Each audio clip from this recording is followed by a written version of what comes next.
my Instagram's blown up. I was at like 400K when I was underground, and then I've gone to 2.4 million in about 2 months.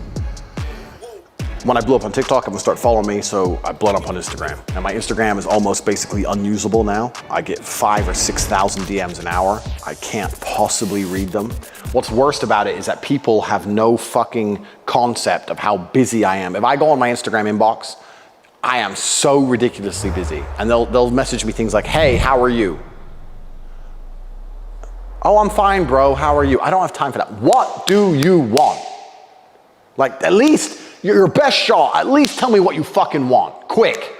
Hey bro, how are you? I just want to chat. Do you have time for a quick phone call? No, I do not have time to fucking call you because money has no value to me and time is exceptionally valuable to me. And the chance of you having a good idea is zero anyway. And even if your idea is good, all it's going to do is give me money, which I don't want, and take my time, which I do want. So the chance of me calling you, hey man, is 0%. Fat zero. But hey bro, or how are you? Even people I've known a long time, right? Now that I'm super famous, people who I've known a long time, who I actually like, people, no, I don't dislike these people I like, are messaging me. And I'm saying this with respect, get to the fucking point. Tate, I need this. Or Tate, can we do this? Don't be like, Tate, how you been? I know it's polite, I get that. I don't care about polite. I do not have time. I am low on time. I spend an hour and a half a day on Instagram. I gotta get through 5,000 messages. I won't spend more time on Instagram because it's bad for my mind. My brain is better used elsewhere. So I'm scanning through. I'm trying to pick out the pussy, the hot chicks. Just, yep, hottie, accept, hottie, accept, hottie, accept. Accepting all the hot girls. And then all the dudes with what they want and shit. Get to the point. So my Instagram's basically fucked now because the inbox is fucked. Everyone's just messaging me fucking pure shit. It's fucked. But I made a Tate speech a while ago about how I had the best Instagram in the world. And I promised I'd read you all more poems. I'm kissing this bitch and remember your lips. I'm missing your touch while she's in this called Battle Scars, girl. I guess I finally got hit. But I'm a champion and I'm made for this shit. So I thought now's a good time to read some poems to you. Because I'm an emotional, soft, sensitive man. This is a picture of me in Paris at the Eiffel Tower. Now, Paris is the city of love, as we all know. There's no way I would ever call Paris a rotting cesspit covered in rats and crime and homeless. I don't know why anyone would say that about the city of love. Because it would be a shame. It would be an awful shame if a nation were to have a city, a capital city, which is renowned internationally for being associated with something as beautiful as love. And because they are so inept, they allow it to crumble before their very eyes. I mean, what type of people would even do that? Surely not. And especially not the ultra-competent French. Never in a million years would they let their city fall apart. I love Paris.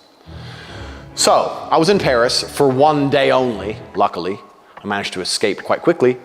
And I took a picture, and I decided to write a poem. And when I write these poems, I always worry. And my worry is that because everyone on earth is so many miles below me, perhaps they don't get the timing right. Perhaps they read it, but in their tiny little brains, it doesn't sound the way it's supposed to sound because they're not as smart as I am. So perhaps the best thing I can do is just read it out loud to them like children so they can hear how it was always intended to exist. Here we are. Every time I leave, there's tears in her eyes. She knows how I'm earning, and she wants me alive. The struggle is finished, but I still only strive. Understand it's how life taught me to survive. Every time I'm moving, there's a strap, no doubt. I don't respect the law, so why travel without? It's rained and it's poured, I even built up a spout.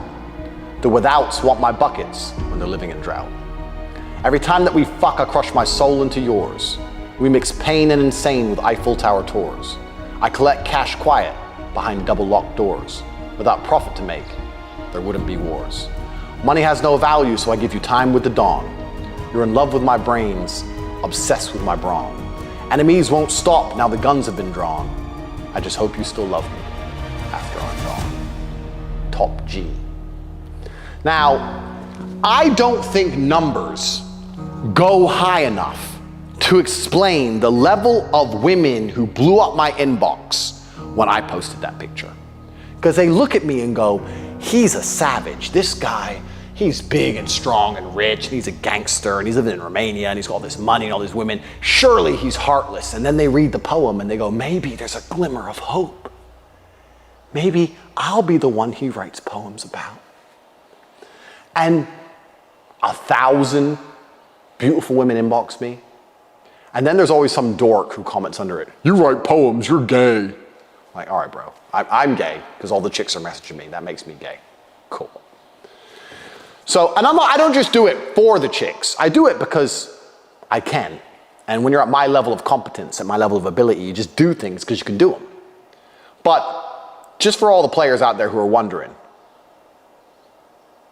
the #1 comment on that poem is Aiden Ross saying, please check your DMs. The little fat kid who I kind of somehow now like, who's a Twitch streamer. He's all right. He's fine. Let's find another poem. I stopped writing poems for a while. There was no poems. I was given motivational quotes. But let's find another poem I've written. Where's the last time I wrote a poem? Me buying another Bugatti. My second one. The Bugatti with my new name, Double Gold Caramel Billionaire. Those ice creams are serious, by the way. I recommend you try them. Me with my Lambo. Me on the private jet. Okay, here we go. Me in church. I'm a good man. Blah, blah, blah. Ferrari, Aston Martin DBS, private jet again, Porsche 911, private jet again. Me in McDonald's with the Bugatti, of course. We're gonna get there. Don't worry. There must be a poem somewhere. I stopped writing them for a while. Me in the police cell, Chiron again.